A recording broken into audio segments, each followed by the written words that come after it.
Don't need to rush. The reason I try to follow the time here is that sometimes that people will kind of log in online. So I must make sure I don't start too early or finish too late. So it's 8 o'clock. Okay, I can start now. There's still people coming in.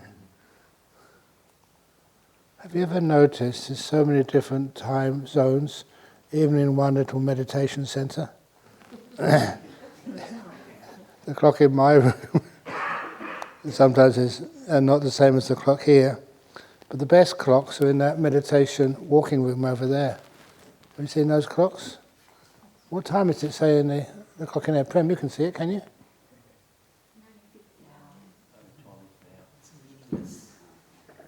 What time does it say? Something like 9:15. 9:15, so I'm late. I do apologize. This is the closest we can get. But one of the things I was just thinking about a few moments ago, just being quiet, listening to the wind outside. I don't know, that wind, I mean, it's not cold outside, but that wind gives a nice atmosphere here. I don't know about you, but I always recall being on these high places in the moors of Scotland or in UK, and it gave it some atmosphere. And I also remember just sometimes rejoicing in the things like the sound of the wind blowing over the hills. We're in a high place here, and it's important that our retreat center is built high up. You know why? It's because you never hear, it's a kind of tradition, you never hear of enlightened beings living in the swamps. With one exception. Who's that? Yoda. I've never seen that, but the monks told me that. The one exception of someone who lives in a swamp is Yoda. But traditionally, to see holy people, you always have to go up the hill. Is that correct? Yeah, okay. So one story related to that, it's also related to meditation and what meditation actually is. Many years after starting this monastery over the road and this retreat center here, it was many years, I think about 7 years since starting this place, and I went out to some business in the morning, and coming back, I'd asked my driver at that time, can you please let me out to the bottom of the road so I can walk up?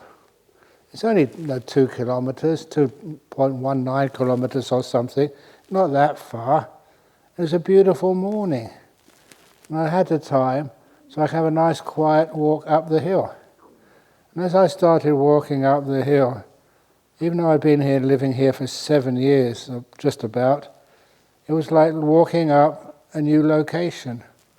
Like I'd never seen this hill before. And that's where I was looking all around me and couldn't recognize so much stuff and seeing it for the first time. And so I stopped and stood still and stared. And that's when I saw the hill differently again. I kind of wondered, what is going on here? I like using the experiences, the strange experiences of life, to get more insights and understanding into the nature of the mind and how to meditate. And as I just stood still, I could see so much more, and it also became more beautiful. And I realized this is a great simile for meditation. Because because I was a scientist before, you kind of try and analyze it. What's happening when you're looking through the window of a car at the scenery outside? You may think you can see it all. What you see is just flashes which go so fast. Even though you're just going 30 or 40 kilometers an hour up the hill, it's still fast. And looking out the window so many times over 6 or 7 years of living up here, I thought I knew that hillside. I didn't. So when I started walking, just for exercise, I was walking slowly. When you were walking slowly, you could see much more. But nothing could compare with standing perfectly still and just looking. Because when you are still, what's happening? The light, from the hillside, goes into your eye, hits the retina, and it's got the time to form a real, proper image without being disturbed. And so all the colors became rich, not just green grass, really green, really sort of yellow flowers. Now the brown of the bark of the trees really kind of stood out. And the simile which I had at the time, so I remember just in the chemistry labs at school when I was young, we'd learn how to develop our own photographs. If you've ever done that experiment, developing a photograph, not a digital photograph, but the old-fashioned types, you put the photographic paper just in this bath of chemicals, and then the picture comes out slowly. It kind of emerges from that chemical reaction. If you take it out too fast, then the image which you get is unclear, the colours aren't properly formed. You leave it in there long enough, and all the colours become bright, and the image becomes well detailed. And that's, I realized that this is what happens with the human eye. And the human eye is a chemical reaction happens in there. So if you see like a beautiful flower, you see it there, and then another flower comes in. Or then you pass that by and there's another tree comes in view. The images pass so fast, none of them fully form. And so I thought I knew that hillside. Of course I didn't at all. I knew enough to know which way to get up the hill, but I couldn't really appreciate it. When you walk slowly, you see much more. And surprisingly, you see much more beauty. I challenge you to do that at lunchtime. When you get your food, put it on the table and eat slowly. Take your time. You've got nothing else to do today. You have the time. Your boss is not going to come and tell you, what is taking you so long, 2 hours to have lunch? No, here I will tell you, you're eating too fast if you finish under an hour. Do you understand what I was talking about? In life we go so fast. That's why we see so little.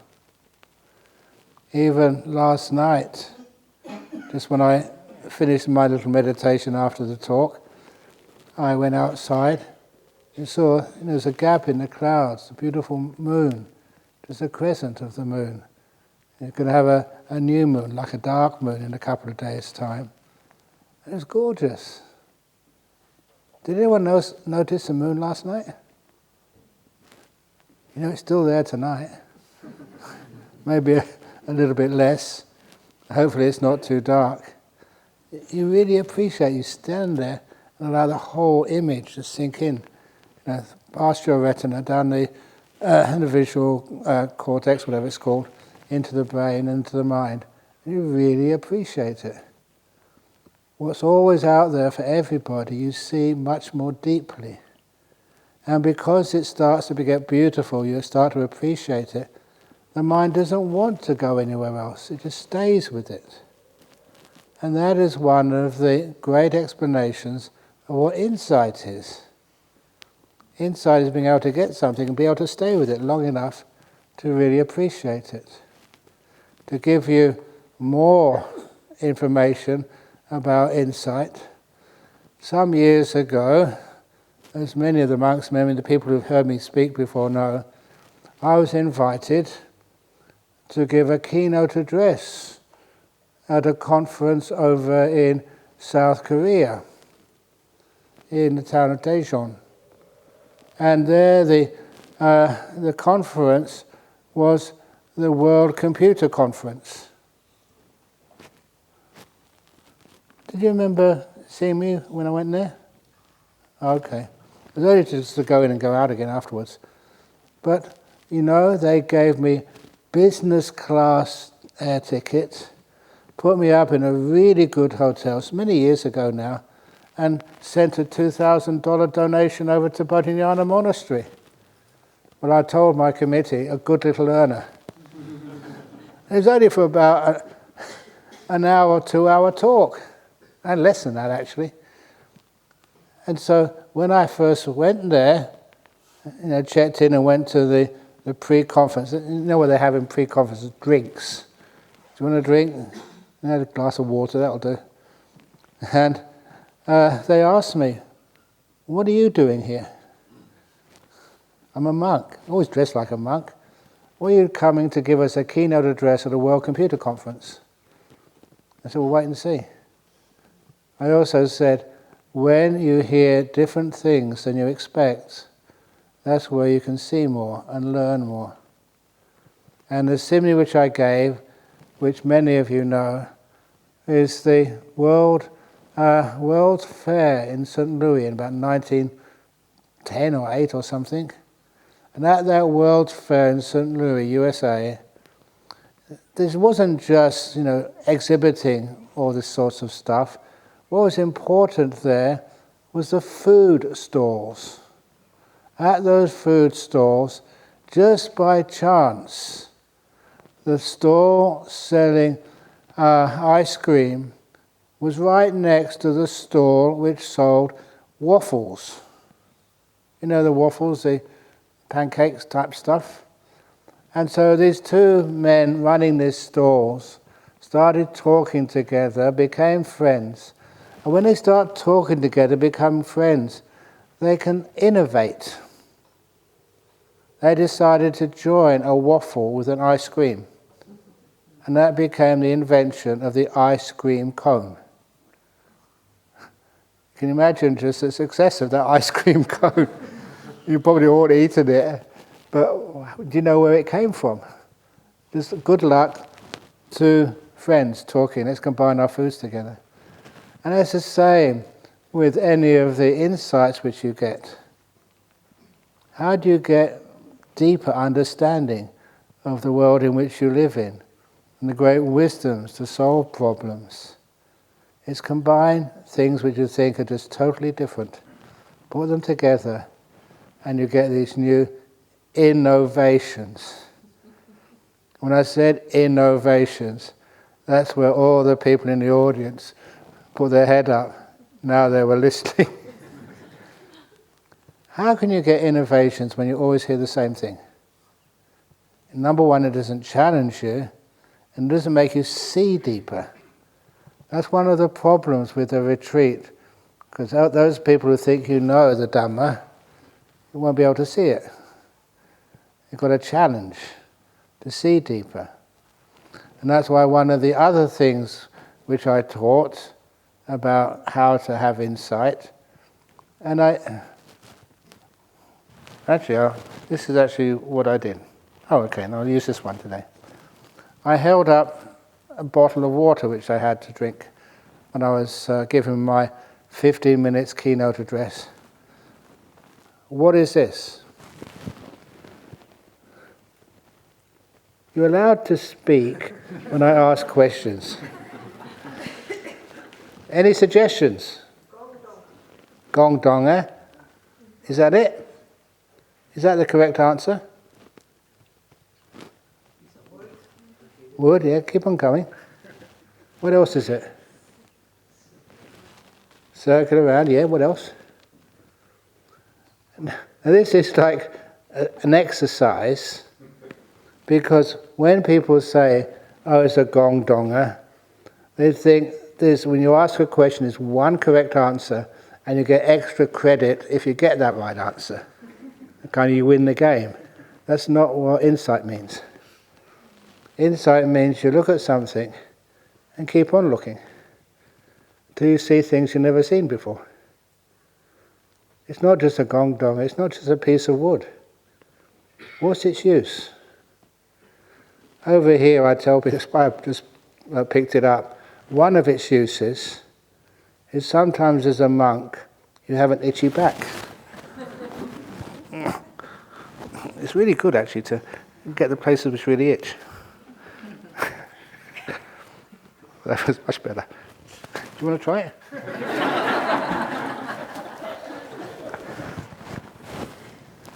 So this is where the idea of insight, seeing things which you've never seen before, making use of stuff which people have not really seen, how to use things, and getting extra usage, from what you're doing here. That's kind of one of the first parts of insight. So what happens, for example, if you're on this retreat and you get sick? What is sickness? Sickness can be an opportunity to spend more time in your room, and you don't need to feel bad about not coming up here for the morning meditation, afternoon meditation or talk or whatever. And you can just go there in your room, it's really comfortable, and enjoy the peace and quiet. One of the reasons I say, if you do get sick, please, when you start to get better, don't tell anyone. Otherwise, all the privileges of sickness disappear. There's one guy I remember, and they came for some counselling. He was depressed. And so I just wanted to get some more information about his depression. So I just asked him, what happened? So this morning, for example, what did you have for breakfast? He said, I had 2 bowls of ice cream. For breakfast? So yeah, because I was depressed, my wife, whatever you want, I want to try and cheer you up. So I had 2 bowls. Was it delicious? Oh yeah, it's really nice. And I told him, now listen, when you start to get over your depression, don't tell your wife. Otherwise, no more ice cream for you. And he got it. He saw the benefits of being depressed. So if any of you, if your husband tells you, oh, he's still depressed, can I have some more ice cream? It's a trick. But anyhow, it was the insight, was developing the ability to see the benefits in things you'd rather escape from.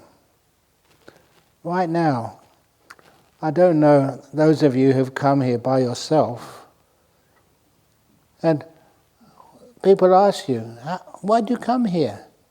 It's a long way from Korea, it's a long way from US, it's a long way from Vietnam.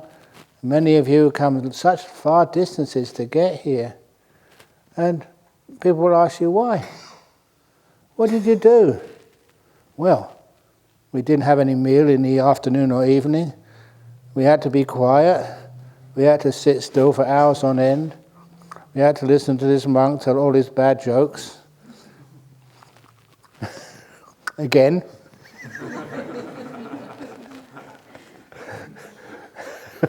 And they say, well, why did you go that far? Have you ever tried to explain, why you meditate? What you get out of it? Other than the sore bottom? Sitting, saying, look at the cushions people use.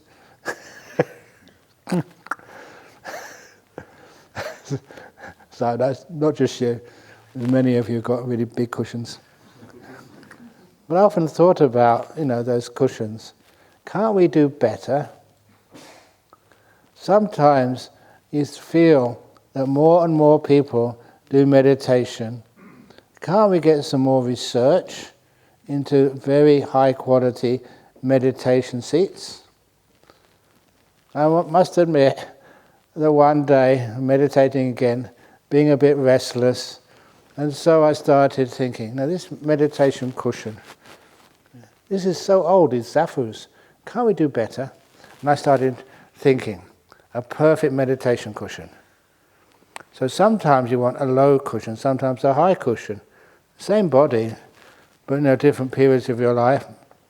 Wouldn't it be wonderful to have a high-tech cushion so you can press these little buttons, and if you want the back to be a bit higher, press a button and it raises you up. And if the right leg is okay, but the left leg needs to be raised a bit, press another button over there. And sometimes you've seen these chairs where it can massage you. You can press another massage button so it can give you a nice massage if you're still.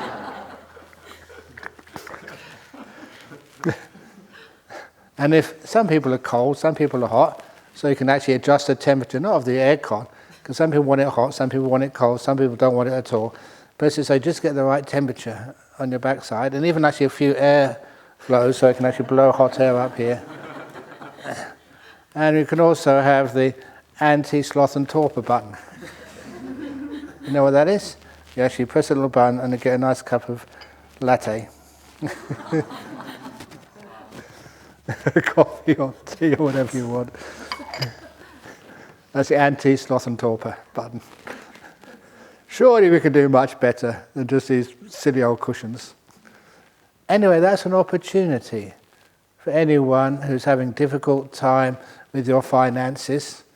I'm sure you can make a lot of money. But don't tell me about it, please. So anyway, that's what innovation is. And also kindness. To make it better for everybody so they can meditate well. How many of you do get disturbed because you've got an old body, worn out, aches and pains? Many of you. And sometimes enduring sometimes can work, but it's nicer to be able to start off with a body which is at peace and happy. I was really fortunate. I started meditating when I was still a teenager. Really lucky. But I was fortunate to have a really good teacher, a layperson.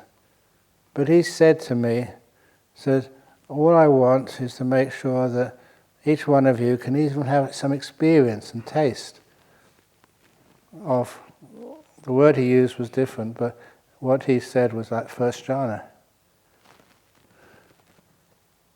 And honestly, that's what I want for you. Some of you can do it. Some of you take many years. Some of you haven't yet. But you can, you will. As lay people. What that means is you get a powerful mind, even just for a few seconds or a few minutes. And that does change your life. Certainly changed my life. And so, what do I mean by this? Is this just one type of meditation and just rejects all other types of meditation? Not at all. For me, meditation is very simple. When you get the core of it, you can understand why there's so many different labels we put on the different types of meditation. We need to be able to find a posture and learn how to let go of our bodies. Letting go, another word for letting go, is losing things. And I mention this because apparently there has been a TV show called The Biggest Loser. And that's my aspiration, to be the biggest loser. What is the biggest loser? What do you want to lose? As much as you can. When you've lost a lot, you have nothing to worry about.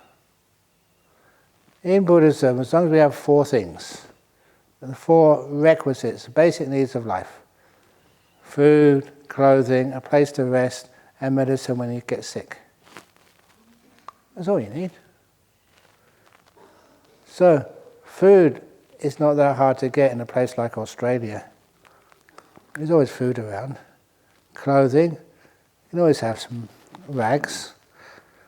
These are supposed to be rags, but every time, in the old days, when you get a tear in it or a hole in it, do you exchange it? No way. You put a patch on it. And some of the monks, have you got any patches on your room? That's a little one. He's got one there. The only trouble if you have lots of patches on your robe and you go travelling, sometimes the customs officers think, you look like a tramp. Well, that's what monks are. So sometimes, there's times when I had lots of patches on my robe. Then lately, Ajahn Brahm had lots of patches on his robe. But then, he said, well, you can go traveling, he won't let you in the country. So he had some proper robes. There's still a few monks. Who's got the most patches now at Bodhinyana? Venerable. Okay. He's about, how many reigns now? 6, 7, 8? 8 reigns. Got almost a senior monk now. He's got lots and lots of patches on his robe. In those days, it was understood and recognized. You're having simple things. And you are rejoicing in that simplicity and making use of, simple robes. One nice thing about being a monk, we always have the same design. There's no fashion. Actually, this is fashionable. Do you think this is fashionable? What is fashion?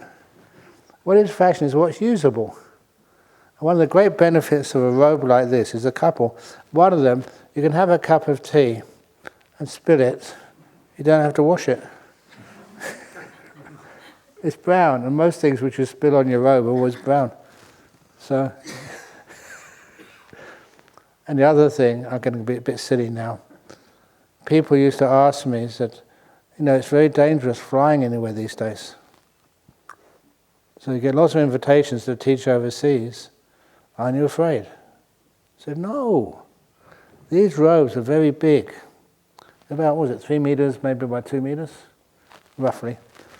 So all you need to do is just hold the 4 corners and jump out of the plane. And you just have a nice parachute.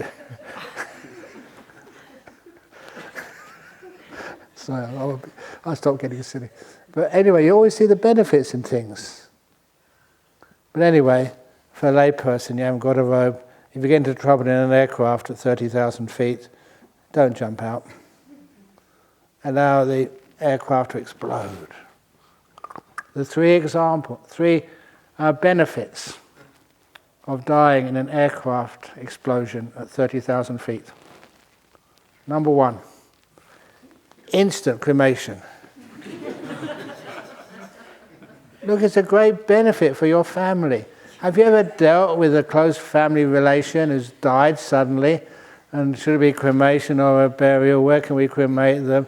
And what can we do? Have to ring everybody or get everybody around for the funeral service. It's really, have you been through that? You know how, please excuse me, I'm being honest, troublesome cremation is, or even burial. Burial is even harder to actually find a place. So it's done on the spot. Number 2, the ashes are spread. Without you needing to worry what to do with them. And have you ever paid for a funeral? They're really expensive. $10,000, $12,000 for a funeral, that's just an average one. If it's in an aircraft explosion, the family get paid. You don't have to pay a cent. Financially, it's very advantageous. And the last benefit, if you die at 30,000 feet, is so close to heaven, it's easy to go the rest of the way. Okay, that's a bit of a silly story which you've probably heard before, but the main point of that story is you can always see the benefit in anything. I remember this monk I really respected. He was a Thai monk, but he was so smart as an administrator. He was going to be the chief monk in Thailand. He was, I think, number 2 at the time. The trouble is, even monks, they can sometimes have aspirations, wanting to be a big shot. I've sometimes asked this monk, 2nd monk, 3rd monk in Bodhinyana monastery, would you like to take over? I can retire then. What do you think they say? Nope, they go and hide. My present second monk, Ajahn Brahm, after the end of the range retreat, he heard what I've been speaking about, so he's gone hiding over in the East Coast somewhere for 3 weeks.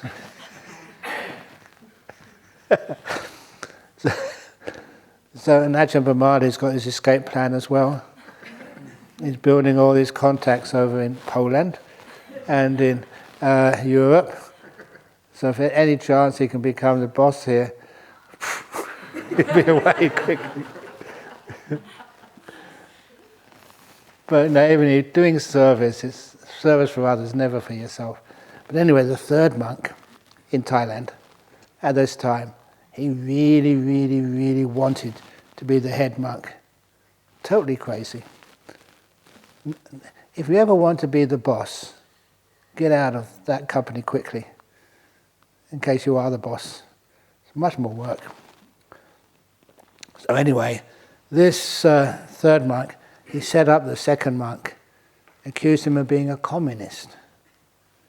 And it worked. They took the second monk to trial and got put in jail.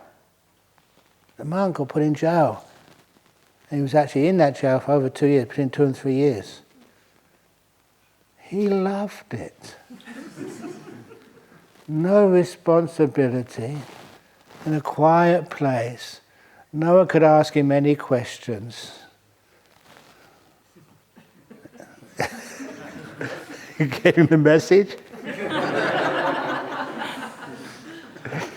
Look, we're going to have the Q&A in the evening, and I can never finish your questions. I try, honestly. I try to answer as many questions as I can, and the more questions I answer, the more gets in the box the next day. You never finish them all. Quite often, like the last retreat, you had to ask, okay, no more questions today. I've got a backlog. And I finished the backlog, and there's now twice as many questions the day after. It's an interesting. Why the questions? Please ask the questions, because I don't want to suppress questions.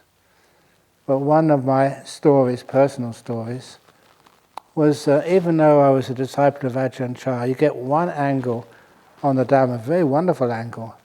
But I still had some other questions I'd love to ask of other monks.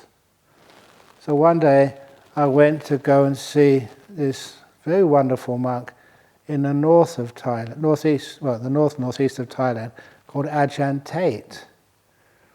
And one of the reasons I was impressed with him, when I first became a monk, this monk had a very bad cancer, and it was terminal.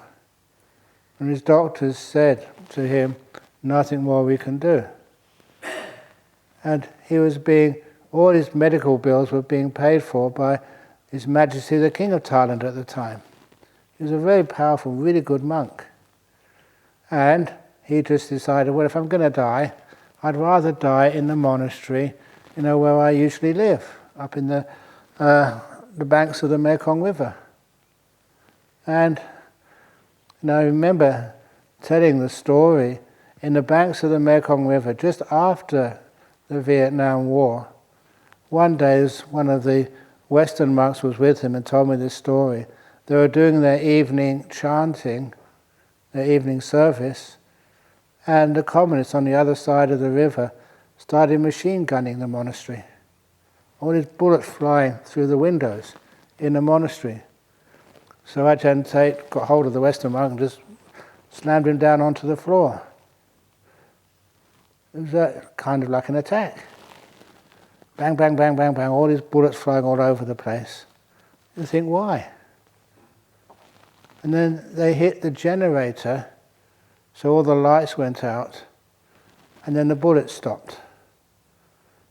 And the communist soldiers on the other side of the river shouted out at them, and don't make any noise this time of night anymore. They were always aiming for the generator to stop the noise. They weren't aiming at the monks. They were just bad shots. So that was this monk, Ajahn Tate. And I remember that he was such a wise man. He was, I think, 25 years, after his... the doctors were right, it was terminal, but it took 25 years before he died. And he was a wonderful monk. So I thought he had a great reputation. He was one of those monks I really wanted to find out the answers to these questions. And even as a senior monk at that time myself, I had to put my name down on a list and wait for a couple of days before my turn came. When I went to see him, I had all these questions ready. I travelled a long distance to see him, and I had these important questions. When I went into the room, it was one of these experiences I don't mind sharing with you. As soon as I walked into the room, he was such a small monk, and he looked like, he just wanted to pass away. But he looked at me. So he got some questions, yeah? What are your questions? And all the questions vanished. It just, his energy was so peaceful, so kind. It was his energy answered every one of the questions I had. And I just had to make something up to make sure I didn't look like a fool. I said, with questions, wouldn't it be better if we found our own answers? And he said, yes. And that was it. All that waiting, all that journey, to find out when you're at peace and have that kindness and rest inside of you, that's where all of the questions do become answered. Otherwise, that question box will never be empty. Do you understand that?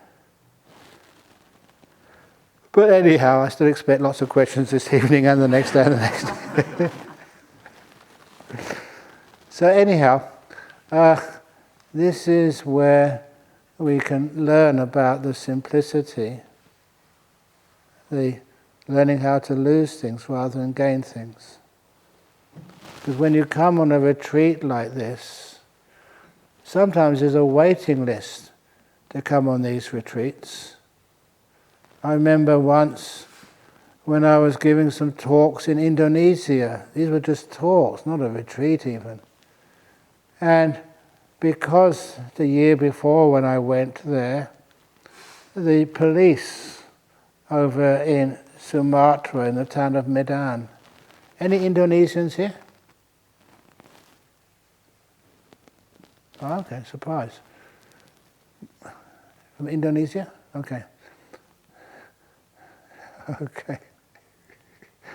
Many of the, there's 3,000 or 4,000 people come to the talk.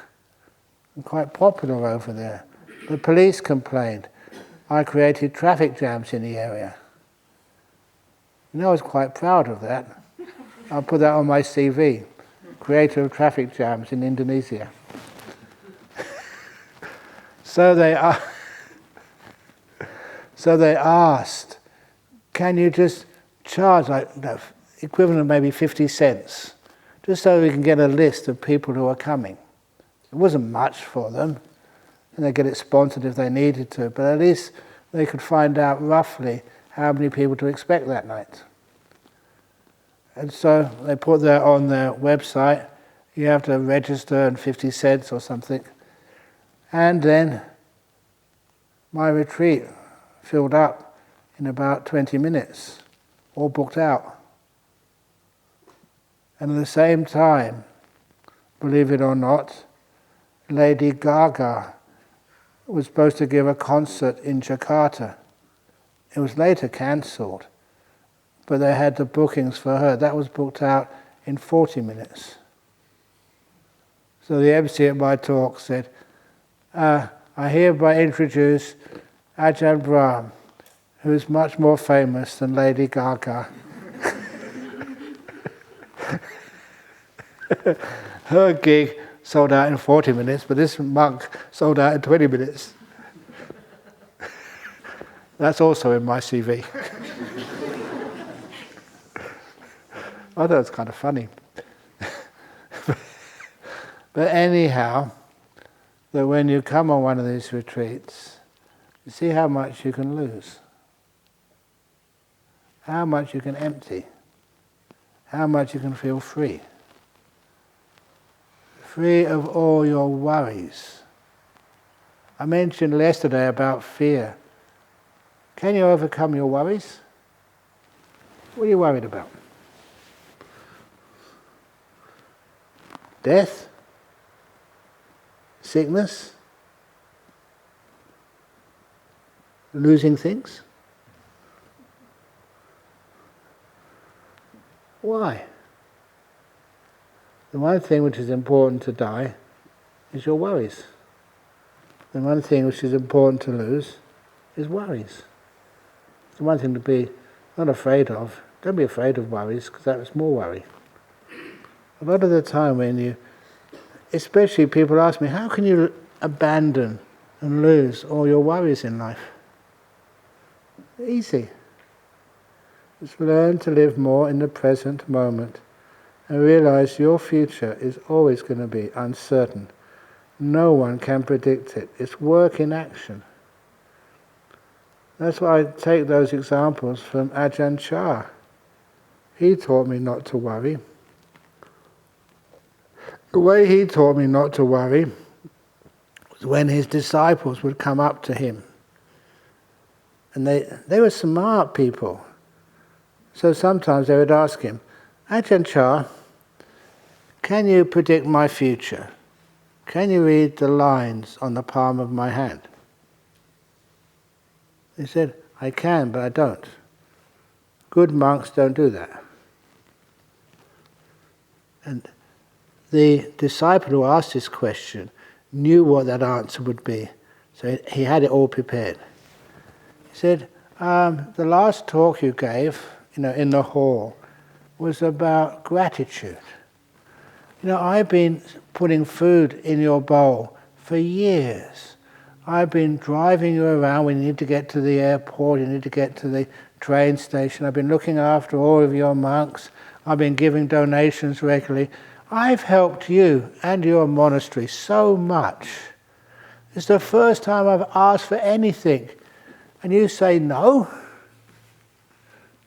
That's kind of unfair. So Ajahn Chah said, okay, give me your hand. This is the first time and the only time that Ajahn Chah read the palms of a person's hand to predict their future. He did it very slowly. He started tracing the lines on the palm of this man's hand. And every now and then, oh. I don't know about that. He was winding this man up terribly. And every now and again he'd stop and say, because I'm a good monk, I never tell lies. I'd always tell the truth, and he'd carry on. Yeah, but what is that truth? Just wait for a moment. And this poor man was so wound up. And when Ajahn Chah finally finished, yeah, what is it? And he said, your future, sir. Yes, yes, yes. And I don't lie. Yeah, I know you don't lie. What is it? Your future, sir, is uncertain.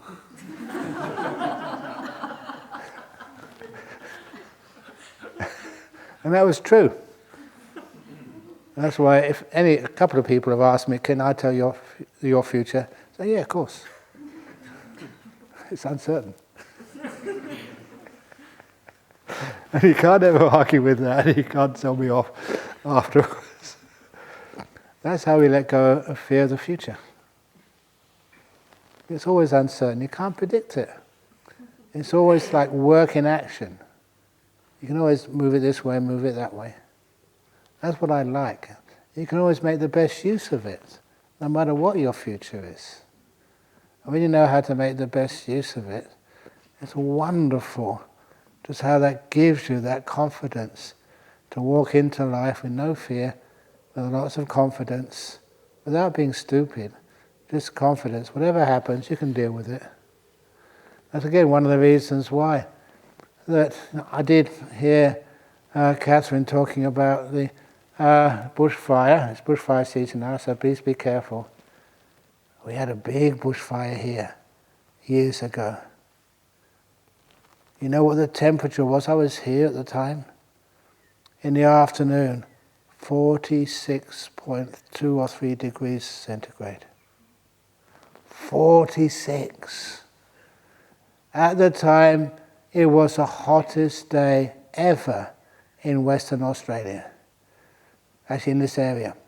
And there was another day which exceeded that temperature, but to this day that still remains the second hottest day in this area. And that afternoon it got hotter when a fire came, a big bushfire rolling up the hills. And you know that sometimes in Sydney they call it the Blue Mountains. That's where she lives. The Blue Mountains? Southern Highlands, which is close to the Blue Mountains. Yeah, not that close, but closer than we are here.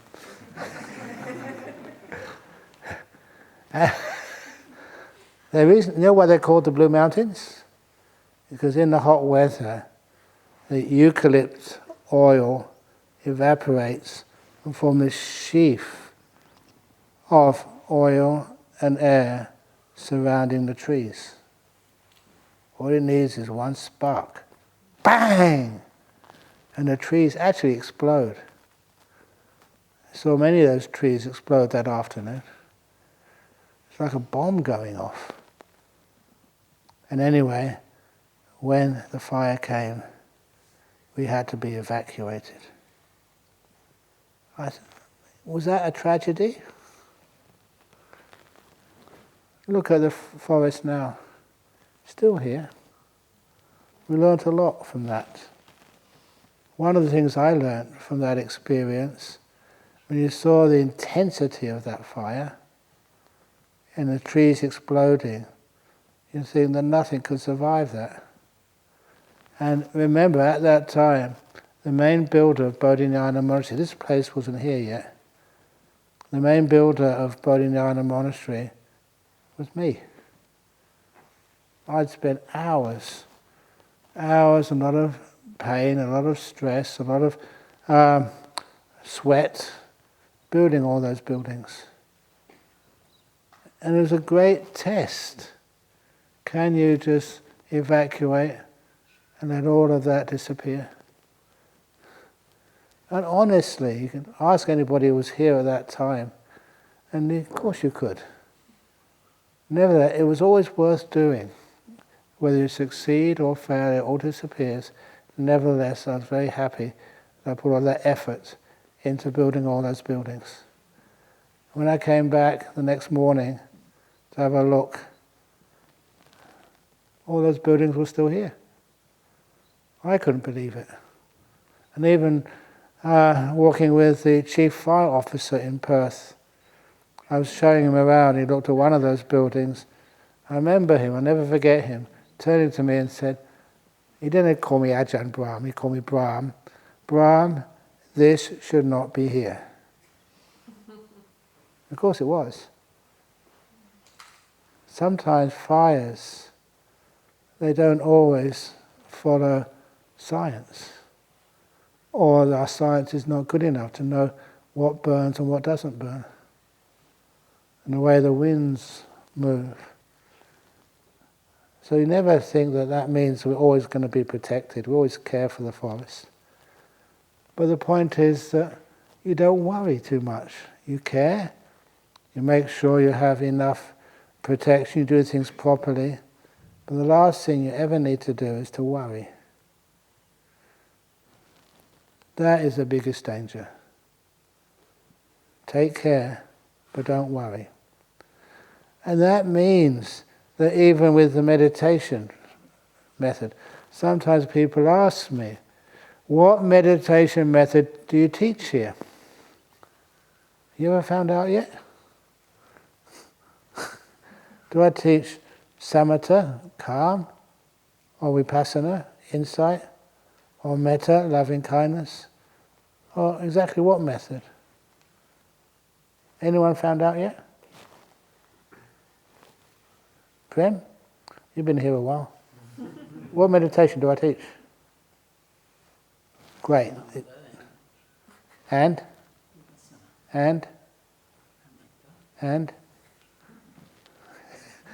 Whatever else works. Nothing. Yeah, that's the best meditation. In other words, the meditation methods are always what works for you. It's not you've got different abilities. It's just you've come with different karma from the past. Different ways you've been taught. And the best teachings are what doesn't ever confront what you've already learned, but makes use of it and actually draws it together, gives it meaning, and you go deeper into the meditation. If it's like insight meditation you've been doing, then you take that deeper. How do you get better insight? Already mentioned about insight and some of the problems people have in life, but the insight into the best thing is not to win things, not to gain things, but to lose things. It's one of Ajahn Chah's sayings, which I remember because he would say it so often. He'd hammer it into his students. You don't meditate to gain things, not to gain attainments, but to lose things. And I know, please excuse me, but many Sri Lankans, not all of them, the ones who come here are the good ones. But honestly, many Sri Lankans said, I want to be a stream winner. They got a special name for it, a soul one. That's my goal in life. If that's going to be your goal, you're never going to get there. Weird as it might sound. This is not like a university. When you work hard enough, you do your studies, you do your degrees, then you get something out of it at the end. It's going in a different path. It's losing, being free of things. That's why a lot of people get frustrated. When you lose a lot of stuff, then you feel so free. Then you might qualify in the first stage of enlightenment. I already mentioned that if you can get those 4 states of deep meditation, there's only 4 results possible. The minimum is stream winning. You understand what stream winning is? A lot of times people feel they understand the Dhamma and they argue. If you have to argue, you haven't understood much at all. You know that story? I tell this story because only a few days ago I did a marriage blessing. And you always use his insights even for things like marriages. You know, to this day, I can't understand why people about to get married invite a monk. Especially a monk like me who's been celibate over 51 years. What do I know about marriage?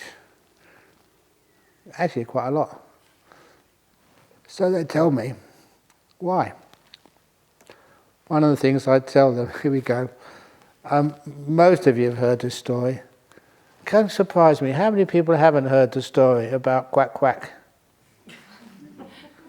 You haven't? 2, 3, goodness gracious, 4. Wow. It's not many, is it? Is it worth telling? Sometimes they call like golden oldies. And every time you tell a story, you always give it another little twist to make it more interesting. So this is what I tell to every couple who I give a marriage blessing to. Once there were this couple, man and woman, just been married, and they were walking through the gardens one afternoon, and they heard the sound. Quack, quack. Quack, quack. One of the reasons I tell stories like this because I enjoy it. And Mark can make silly sounds. Quack, quack. And then straight away, the wife said, "Oh darling, can you hear that? That's a chicken." You say, "Chicken?" "Yeah, it's a chicken." And he said, "No, it's not a chicken. That's a duck." And she said, "No, no, no, I'm sure. I heard it. That's a chicken." He went quack, quack again. "Yeah, it's a chicken." "It can't be a chicken. Ducks go quack, quack. That's a duck." She said, "No, that's a chicken. It's a duck. No, it's a chicken." They started to have an argument. Those of you who have partners, have you had arguments? What's the Korean word for a chicken? Oh. Duck. It's a duck.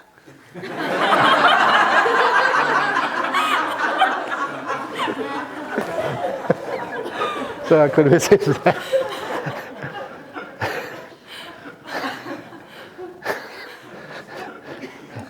So they're about to have an argument, and then he looked into her eyes. She was about to get really angry and cry. And then he thought, what's the most important thing if with your wife? Is being right the most important, or being in love and harmony? Which is the most important? If you want to eat that night, you better be in harmony.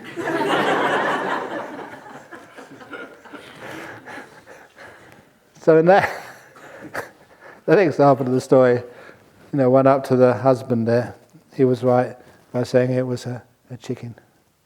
Even though it won't quack quack. And that means she said, "Thank you, darling." It doesn't matter what she says. If she says it's a cow and he says it's an elephant, agree with him.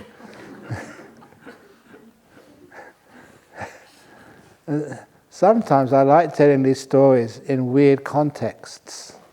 One of the contexts I told him recently, I was in Supreme Court Gardens in Perth.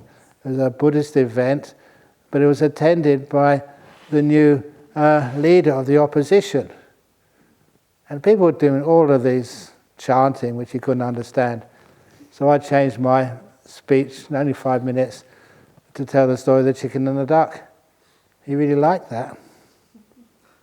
I was hoping that they would do that in Parliament. Whenever the opposition party said something and the governing party said something else, they remember quack, quack and agree.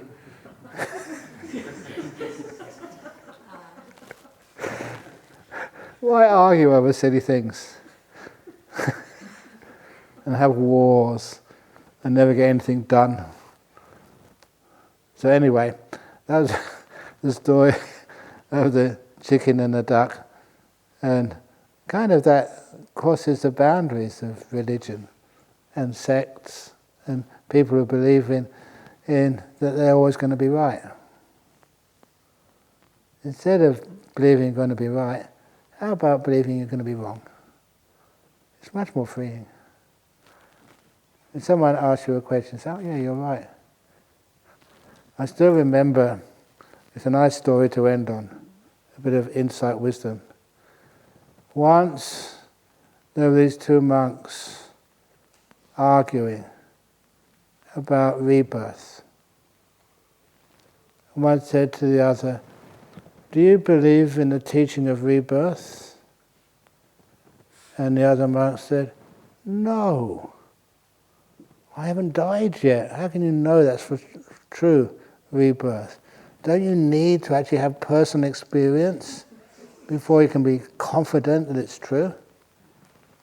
And the other one said, "No, the Buddha taught rebirth time and time and time again. There are people who can remember they've been reborn.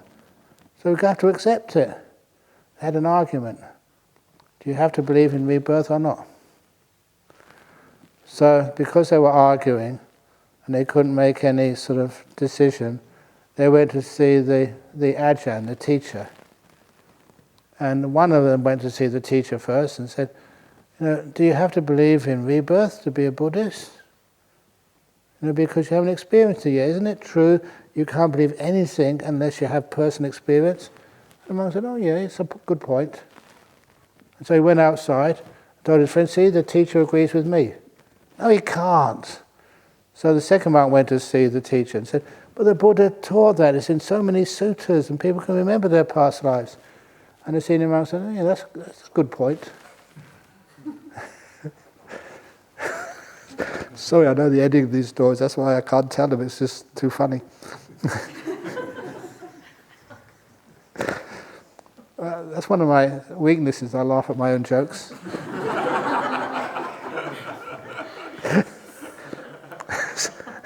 So anyway, so the second monk went outside. The teacher agrees with me, but he agreed with me. He can't agree with both of us. So they both went in there together. Do you have to believe in rebirth to be a good Buddhist? No, because you told this monk that it doesn't matter. You've got to have personal experience. But you told me that many people, it's part of Buddhism, it's in the sutras, you have to believe in rebirth to be a good Buddhist. We can't both be right. And you know what the head monk said? You've got a point.